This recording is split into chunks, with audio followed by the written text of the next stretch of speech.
Otabil, thank you so much for joining us here on Joyasonyelive. And today is Friday, so you already know it's the Buy Naija Hour, a program where we dedicate to solving the MSME problems and how we can buy Naija and promote the Naira. Although my resource person, Apostle William Otabil, he would not like the way I phrased it. He has the way he phrases his. But thank you so much for being part of the program.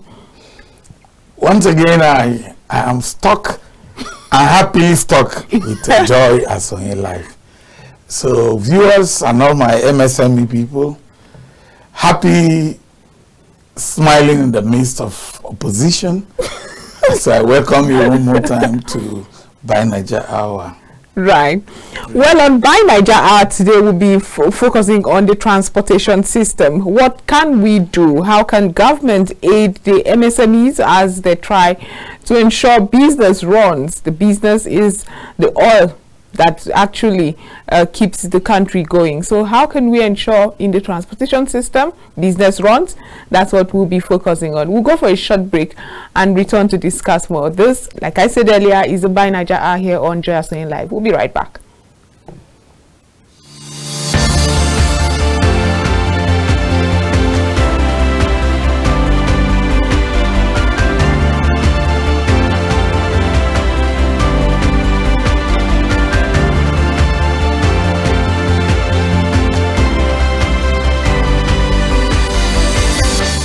Welcome back from that short break, and it's interesting here. This is the Buy Naija Hour here on Joyasonyelive, and we're being joined by somebody new. He's Bishop Franklyn Edafe Onose, MD, CEO, Heron Egret International Limited.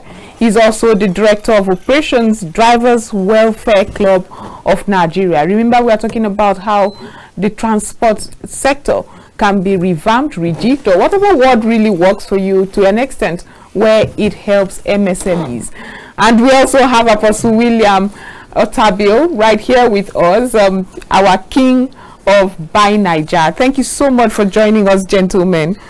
It's wonderful to have you. Thank you so much. I am delighted to be here, and I want to say a great good evening to all viewers at home. Right. Now, it's not news that transportation is one of the I called it the oil that keeps the country running, really. It's a sector that is maybe the most important, getting people from one place to the other, and a failure to give us the best of transportation affect every sector, above all the MSMEs. That's true. So let's talk about your organization. First of all, what is the Heron Egret International Limited? Well, Heron Egret International Limited is a limited liability company in Nigeria, and that was put together as an oil company. We give oil services, rig services, maintenance, haulage, and anything in the oil sector, upstream, downstream. You know, we do a lot there, and a lot of other consultancy services. Okay. Yes. Now that we've exhausted that, let's go to the one that is that really affects us today, the Drivers Welfare Club of Nigeria. It's interesting, especially because as you already know, drivers and motorists are groaning with this harrowing experiences of having to buy fuel in such an exorbitant price. But let's go to Drivers Welfare Club. Drivers in Nigeria have a welfare club. I mean, I drive. I've never been invited for a club meeting. Exactly. Well, Drivers Welfare Club, as the name implies, not a lot of people actually know about Drivers Welfare Club, as it were. Just like you rightly said, you don't know about them. Because it is the cry of the common man. Drivers Welfare Club has been in existence. This is 22 or 23 years now as a registered organization in Nigeria. And the reason why Drivers Welfare Club has not been seen in the limelight like other, you know, clubs, so to say, is as a result of the way we in Nigeria specifically, the way we see drivers and the position that we put the driver when it comes to society. And that's the reason why you haven't heard about the Drivers Welfare Club. Right. Yes. And so is it an international club? It is, I would say it's an international club for the fact that the Drivers Welfare Club has an affiliation with the United Nations as we speak. And you know, the Drivers Welfare Club is an organization that has his roots in or contacts or partnership with almost all the partners in the transport sector, talking about the VIO, talking about the FRSC, the road safety, talking about the police, talking about the, you know. So in all the aspects, the Drivers Welfare Club is affiliated, right, you know, to government, as it were. Okay, let's go to Apostle Otabil. You already know what your MSMEs, you're the father of MSMEs in Nigeria. You know the experiences they are having. How bad has it been since the end of the fuel subsidy regime? The important thing is that in the transport, shall we say, value chain, in providing services, yes, the drivers, number one, they are number one because they hold the lives of everybody in the vehicle, whether it's a trailer, whether it is for human transportation, the buses, the taxi. The driver is key, but it is a very great interest to us, because we notice that the most important people managing a vehicle of 10 million, 5 million, 2 million, 20 million is not accorded the right recognition because of societal rating. The driver who is managing a business that is worth 10 million is not accorded the importance. Drivers are critical asset managers. They are managing the lives of other people. You can imagine a driver slips off while traveling on Kaduna Express Road. That would be terrible issue, that you have a driver slipping off on his steering. Yeah. Lives will be lost. So how do you ensure that doesn't happen? First of all is to accord recognition of the importance of the driver in the transport industry. And I believe that's why my brother Bishop Edafe is here today, because normally, who is the driver? An ordinary driver. Exactly. That's what they tell you. Mm-hmm. Sometimes the driver is not ordinary. The man driving you, the day I recognize that the driver is important. My friend, a very big pastor, he didn't learn driving. The driver dropped him on 3rd Mainland Bridge, gave him his key, and walked away. I don't want to mention my friend's name. He was stranded. He called. We had to send a rescue team on 3rd Mainland to get him out of the fix.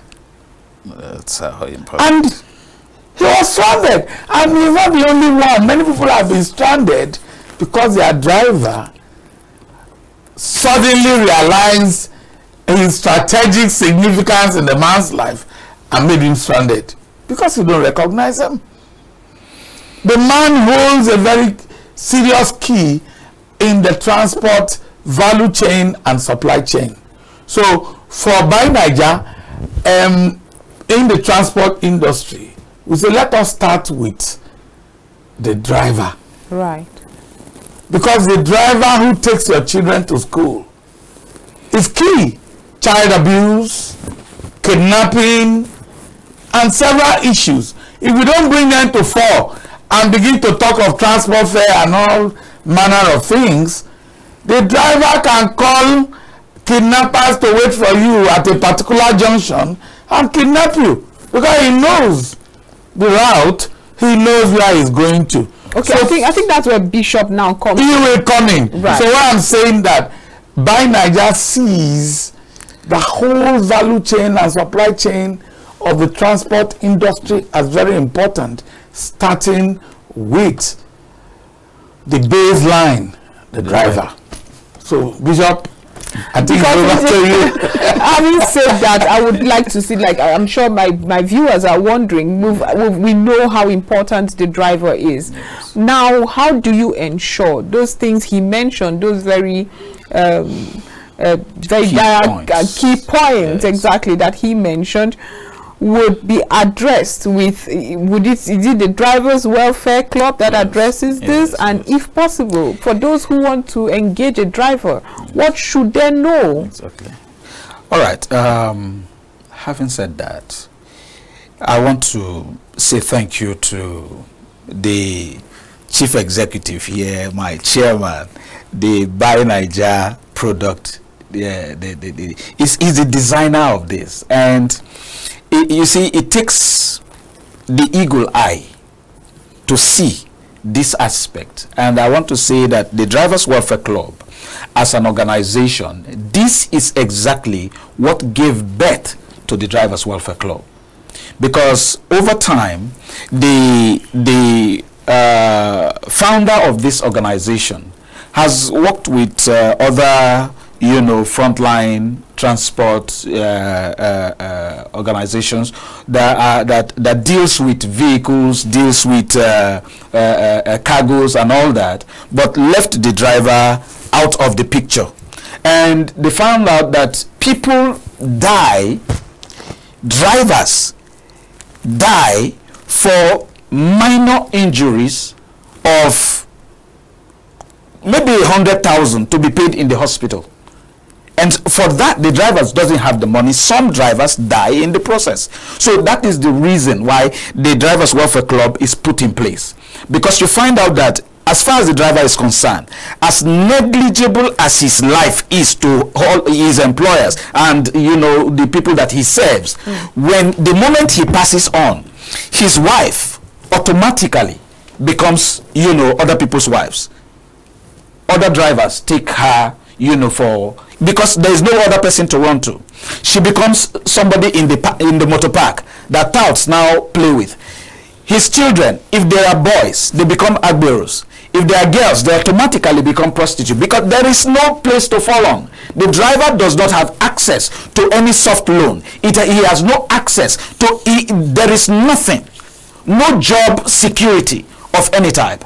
So what the Drivers Welfare Club has put in place is somewhat retirement kind of a kind of retirement plan, to keep the drivers going and to let them know that as far as they are concerned in the value chain of delivery of any kind of service in the whole of Nigeria, in the whole world, the driver is the first, because he takes you from point A to point B, including the president of the nation. A driver takes him. He doesn't drive himself. All senators, all House of Assembly members, they are their own drivers. And the drivers are the ones that does the movement. Without that, no convoy moves. Including those that ride the motorcycles, the keke riders, the trailer drivers. All of these people are operators of machines. And these people somehow have just been relegated to the background. So what the Drivers Welfare Club has come to do is put a system in place where these people, they have a kind of microfinance situation in place where there will be a kind of thrift collection or daily contribution from the drivers, which drives the machinery for their funding in case there is an accident, for example. and you are a member of the Drivers Welfare Club, the moment the call comes in to say XYZ driver has so and so situation, the Drivers Welfare Club will respond if you are a participatory member. Because it's not enough to be a driver, just like you said when we began this program, that you are a driver and you are yet to hear or been invited for a club meeting. You have never been invited. Now this is where we go, because people who have their own vehicles and they have their driver's license, they forget that the driver's license that they have automatically qualifies them as drivers. And ordinarily, they are supposed to be members of the Drivers Welfare Club. Do you understand what I mean? Mm-hmm. Now, if anything happens, God forbid, we don't pray for it, but anything happens and you are a member of the Drivers Welfare Club, the first port of call is to call the response center.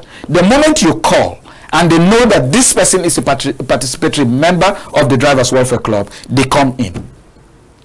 That first aid, that hospital thing to say, okay, you get that. We also have made some arrangements to have our HMO in place. You know, we are trying to draw up a partnership program with over 363 or 64 hospitals right now to manage, you know, the healthcare insurance system that we're about to put in place. Yes. Right. You know, so that for every single person that has something, that kind of accident, nobody is praying for it, but it does happen every day because of the Nigerian roads. You know that the person that the people that suffer the most problem, death, amputation, accidents, and every kind of thing, as far as Nigerian roads are concerned, are the drivers. They are the ones that face these ugly situations, and they are the ones that is most blamed. Why? Oh, it's because the driver was drunk. It's because he is negligent. It's because he did this. It's because he did that. The roads are very terrible, and that alone will create havoc for anybody, any human being, whether you are under the influence of alcohol or not. So I will now take this question to Apostle. Do you think it's possible to have a good database, especially for those who are commercial drivers? Those are the ones who are most susceptible to what he just mentioned, where they have accidents, some of them fatal, and at points where it's not fatal, help doesn't come, there's no insurance structure for them. But let's talk about data and getting these people in one place to know that in Abuja there are this number of commercial vehicles, in Abeokuta there's this number, and you work with that. Is it possible to actually get that? Thank you very much, Joy. You know, Buy Naija is a data-driven organization, and that's why you can have this extraordinary presentation from the Drivers Club that I believe many people have not heard of before. Yes. Drivers, their importance, like we normally say, cannot be overemphasized. Yes. Now,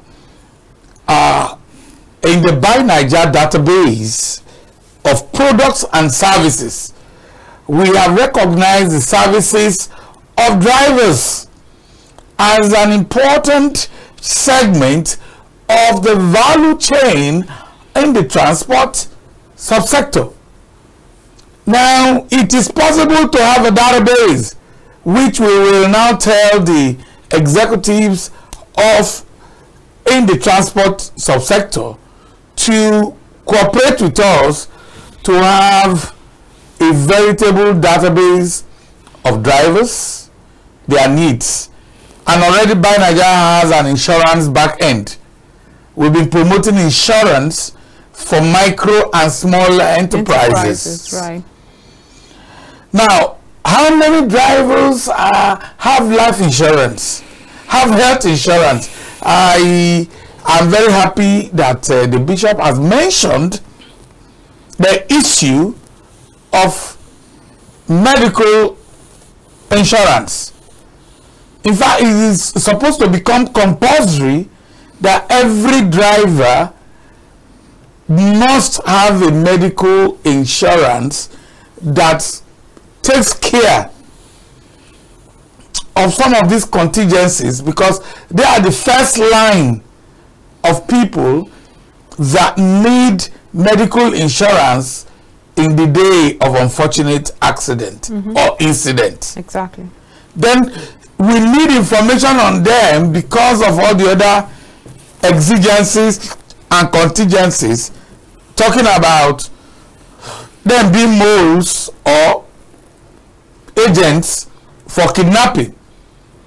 So they must be well tracked, they must be well paid, they must be well insured, that in the event of, God forbid, death, their families are well taken care of.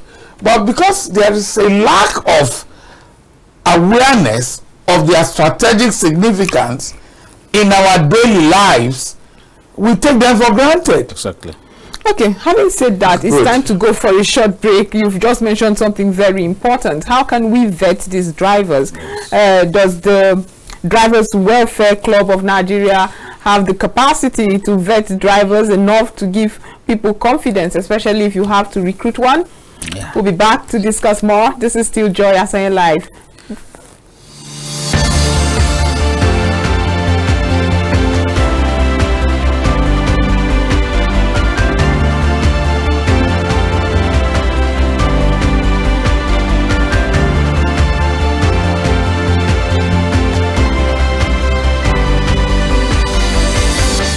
Welcome back. This is Joyasonyelive, and of course it's Friday, so you already know it's the Buy Naija hour.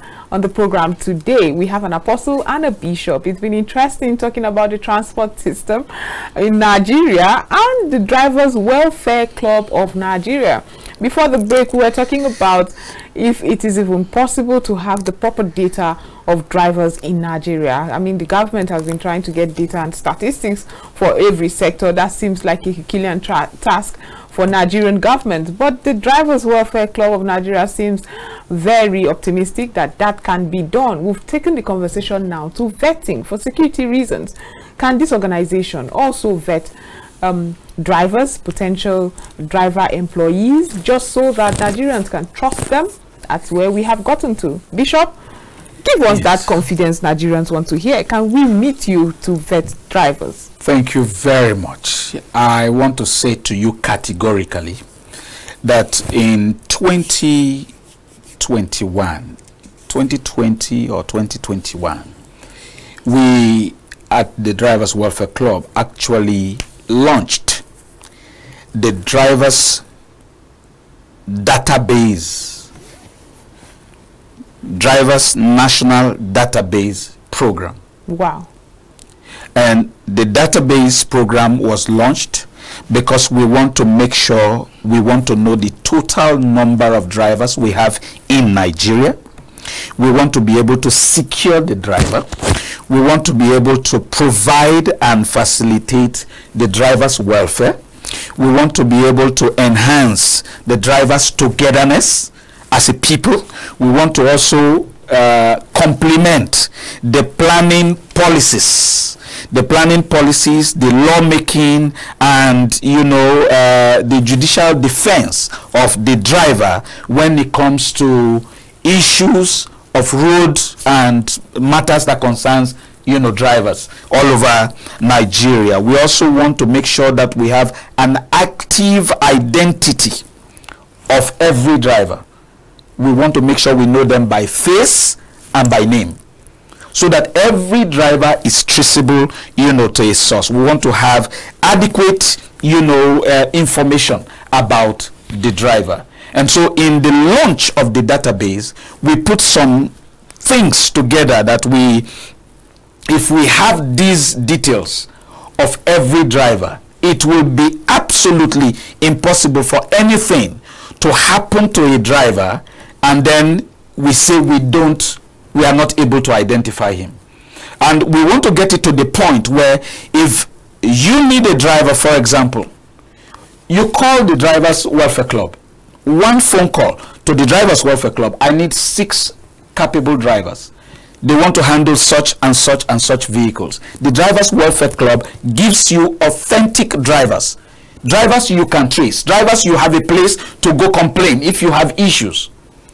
Do you understand? So we put together the name, the age, the sex, the date of birth, you know, state of origin, residential address, educational level, year of driving, driver's what do you call it now? Driver's license, obtain the date you obtained the license, a whole lot of things, close to about 15, 20, the class of driver's license that you hold, the type of and the size of vehicle that you are driving, whether private, whether commercial, your employee, whether you are self-employed or you are employed by a particular company. We want to know all of that. And then if there is any insurance policy, whether by that company or you are sharing from that of the Drivers Welfare Club, a lot of these things. And then if you are benefiting from NHIS and all of that, your marital status, your genotype, your blood group, the size of your immediate family, if you have a family of 4, 6, you have 3 wives, you have 2. We want to know everything. We launched that database in 2021, and the then transport minister Rotimi Amechi was invited, and he was represented by somebody, I've forgotten his name now, and then the head of the road safety.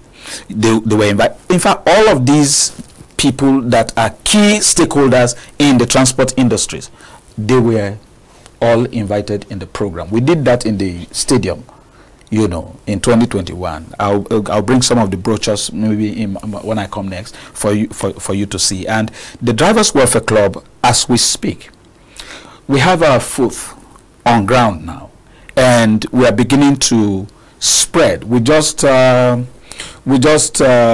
started an operation in Abuja where all drivers will now need to have their identity from the Drivers Welfare Club. Right. And we just entered into a solid partnership with the VIO. So we are going to drive that particular mission together with the VIO to make sure that every single driver in Abuja carries that ID card, so as to make sure that first, in the Federal Capital Territory, we are secured here, security-wise, first of all, because the moment that happens, then everybody is safe. Talking about this kidnapping issue and all of that, where you enter into a vehicle and they say one chance. The moment you enter into a vehicle this time around, we will tell you what to look out for.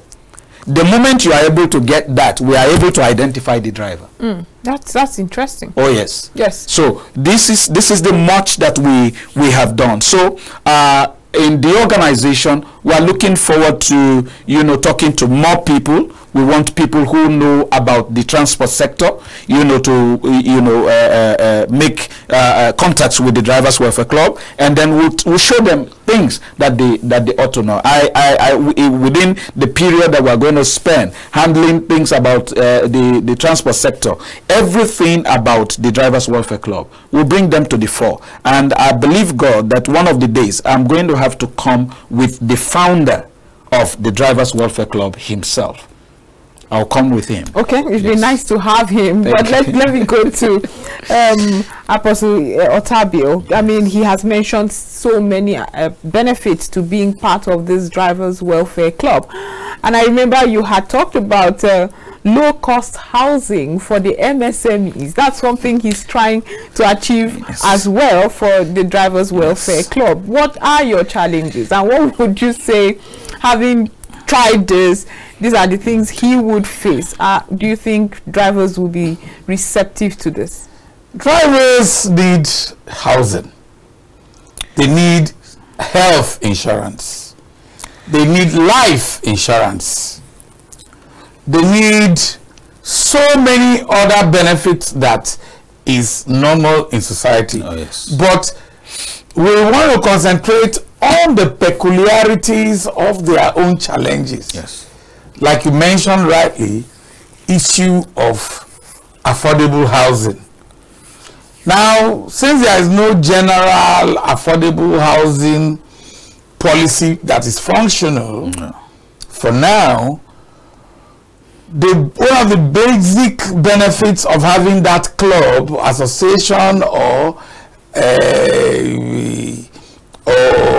we call it a union, you call it whatever, is the roof over their heads. That is housing. Yeah. We need to design a housing policy, since every driver has a job. Even if you are driving yourself, you got a job. That's it. You got a job. Like you drive. I drive myself. Okay. That's my minimum exercise. So I'm a driver. I've often said I need a driver. That's right. I need a driver, but I always like to drive. Because like I said, until I die, I'll be driving. I know people who live long because they drove themselves. I have a friend in the US. The mother drove herself to the hospital where she at the age of 95, parked her vehicle, and called the children, including my friend, who is also late. When she died, she was 95. When he called the son, I think the son was about 80 or something. He's late now too. That they should come to the hospital. The children gathered around her, and she died. But she drove herself to the hospital at 95. And I have discovered that driving is one of the things that keep people alive. So driving is very critical. Whether somebody else is driving you or you are driving yourself, your driver is very key. I keep on telling people. So talking about housing. Housing is very key. And the Buy Naija is encouraging clubs, unions, cooperatives to have a housing empowerment unit. Even if you are an employer of drivers, as a big corporation, as an individual, they should be made to contribute to their housing scheme. Exactly. Because if you look at the labor architecture in Nigeria, like, okay, take for instance Abuja. One of the biggest challenges in Abuja, if you are employing labor at administrative level, at operational level, housing is a major determinant. If you ignore it, it is at your own peril. If you think it's not my business where they live, no. If the person you are bringing into human capital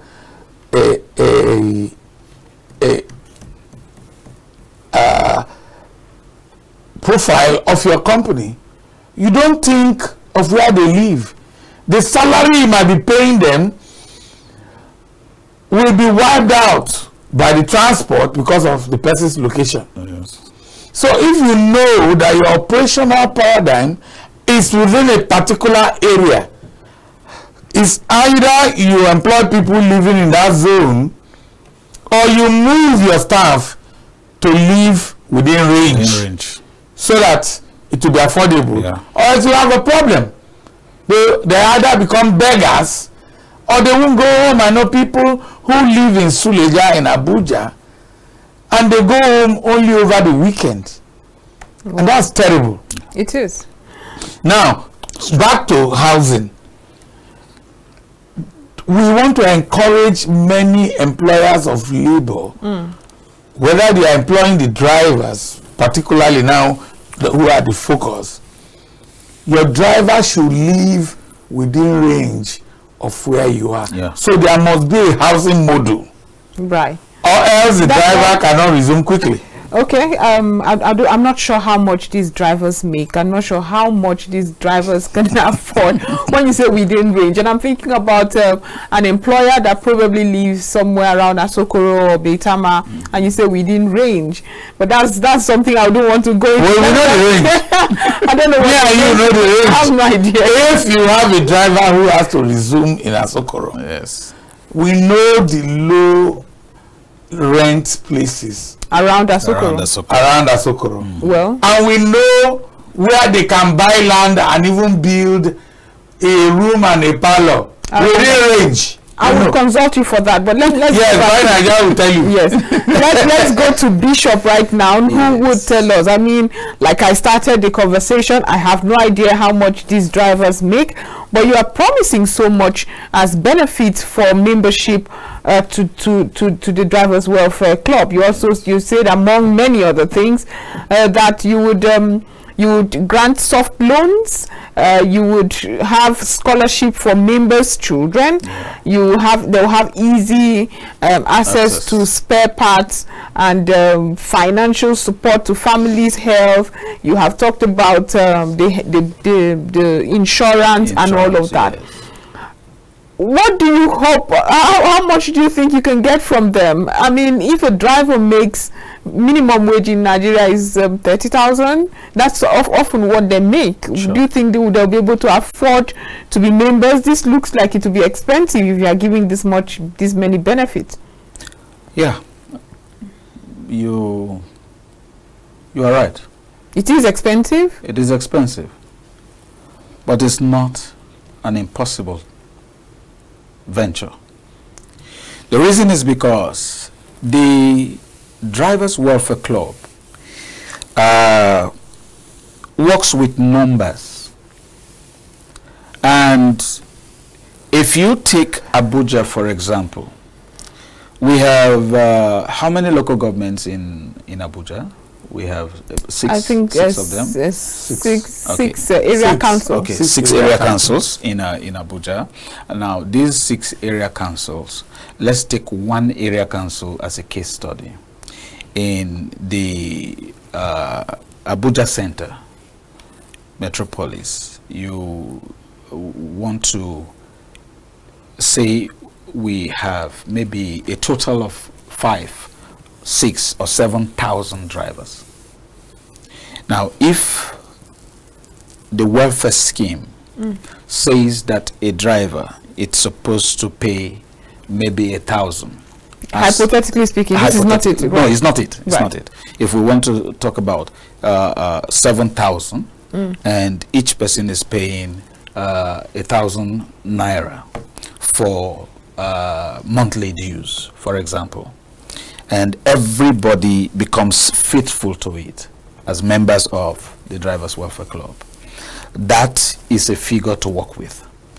Now, there is what we call the Drivers Safety Manifest that we have in play today, that checks the movement of the driver from point A to point B on a daily basis. Wow. Yes.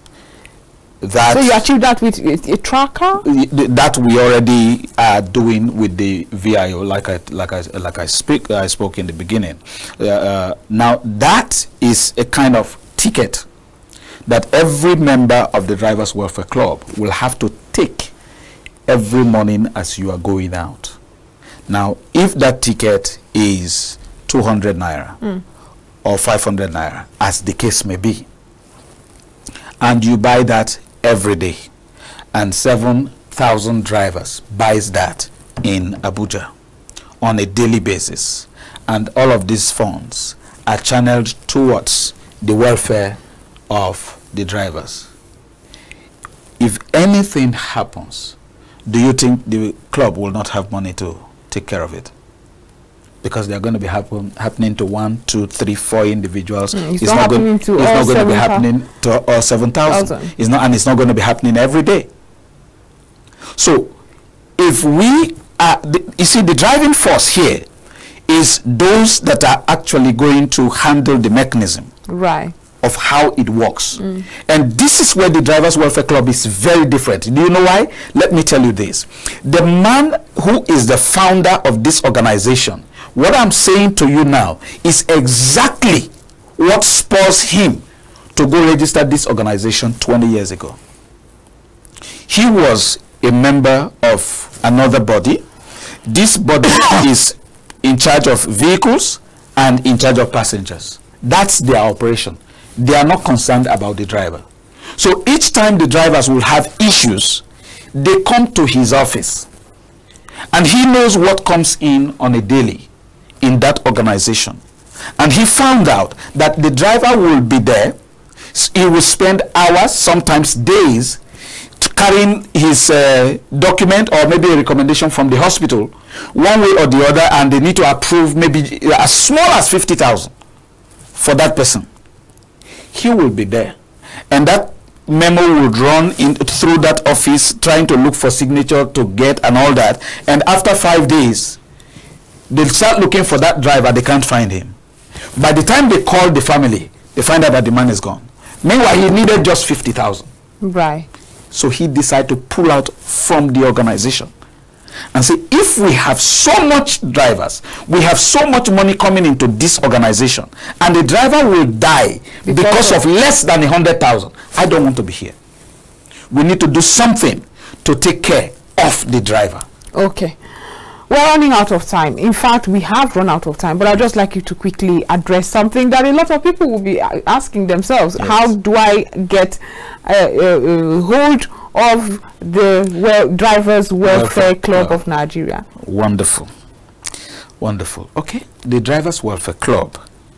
We are here now in Abuja, and what's the address here? Please let me get this information right. Is it the one that I have here? Yes, I can say it out. There, yes. Okay, we have the Abuja operational office. Yes. If you want to get more information about the Drivers Welfare Club of Nigeria, or maybe participate and be part of this club, the operational office is in plot C13016 Buhari Action Layout in Abuja. Yes. Plot C1316 rather, Buhari Action Layout Abuja.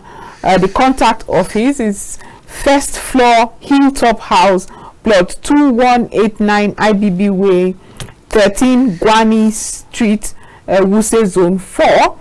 Well, they have their Asaba office, 379 NBC Road, beside Temoku Showroom. Yes. We have the Lagos office, second floor, 4 Jide Soya Drive, Lekki Phase 1 in Lagos. Yes. Thank you so much, gentlemen, for being part of this program. Thank you so much. Yes. And let me add by saying that if you want to make calls, phone calls, you want to get more inquiries, you could call me. Okay, we really do not have time. Exactly. Maybe we'll bring that later. Okay. But we'll be discussing with Apostle William Iheanacho Otabil, Chairman Buy Naija Project, and we also have Bishop Franklyn Edafe Onose, MD CEO, Heron Egret International Limited. Thank you, gentlemen, for coming. Thank you so much, and thank you, viewers at home, for being our guests. Yes, thank you. Well, this is where we close the program on Joyasonyelive. We'll be back next week for so much more. Do have a wonderful and restful weekend. Thank you.